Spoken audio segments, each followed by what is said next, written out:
Good afternoon, I'm Carol Sparks. And I'm Fred Blankenship. President Barack Obama said just a few minutes ago, ISIS extremist information likely inspired the shooter. Here's the latest now. The FBI is getting ready to release information in the next 15 minutes on the nightclub massacre that killed 50 people and injured more than 50 others. Investigators are looking into the motivations of the shooter, including the fact that the murders took place at a gay venue. 29-year-old Omar Mateen's father said in the last hour the shooting was the act of a terrorist. Agents interviewed him 3 times for possible ties to terrorism.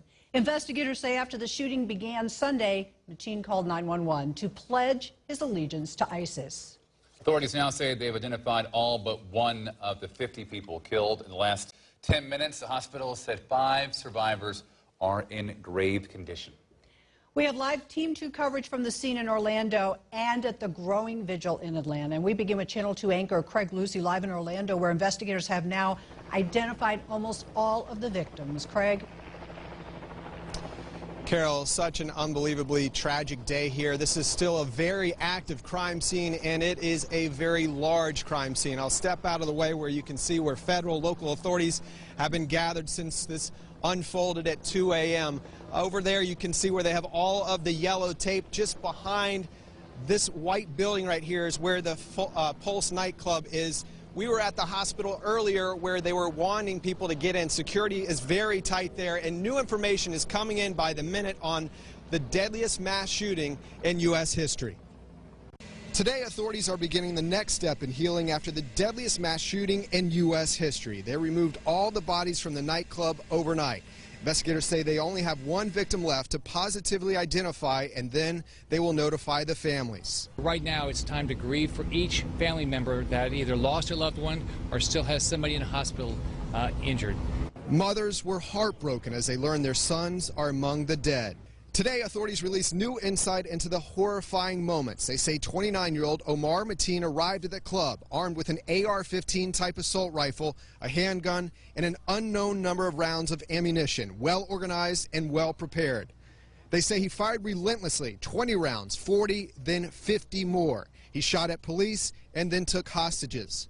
The 3 hours of terror came to an end with SWAT officers exchanging gunfire with the suspect.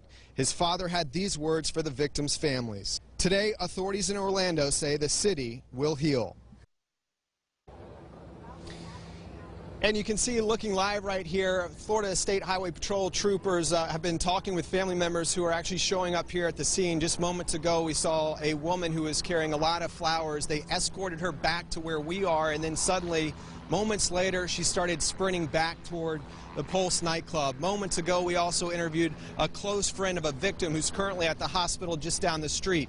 He says that his friend, while he was inside the Pulse nightclub, there was a woman who was shot right in front of him, and then moments later, he was shot 3 times, twice in his shoulder, 1 time in his elbow. He says inside the Pulse nightclub, he used the word, it was like a slaughterhouse. We're going to have more of his interview starting at 4 on Channel 2 Action News. For now, we are live in Orlando. Craig Lucy, Channel 2 Action News. Craig, thank you. The stories just break your heart to hear about them. Our live Team 2 coverage continues with Channel 2's Liz Ards, who's also in Orlando, and she's live where families who still don't know the whereabouts of their loved ones are gathering, and spoke to a family who just got there. Liz.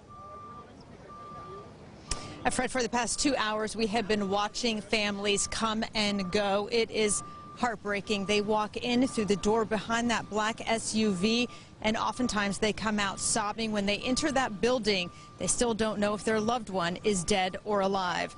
This morning, 24 hours after the mass shooting at the Pulse nightclub in Orlando, many people don't know if their loved one is in the hospital in surgery or deceased. Here's a picture of Frank Hernandez. His sister told us that he was in the club Sunday with his boyfriend when gunfire erupted.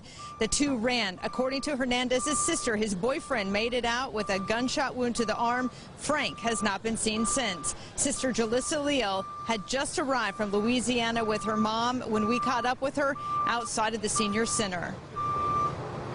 We haven't heard from him at all. We don't know where he's at or what group he's in. We don't know if he's in the hospital or if he's in that other group of 50.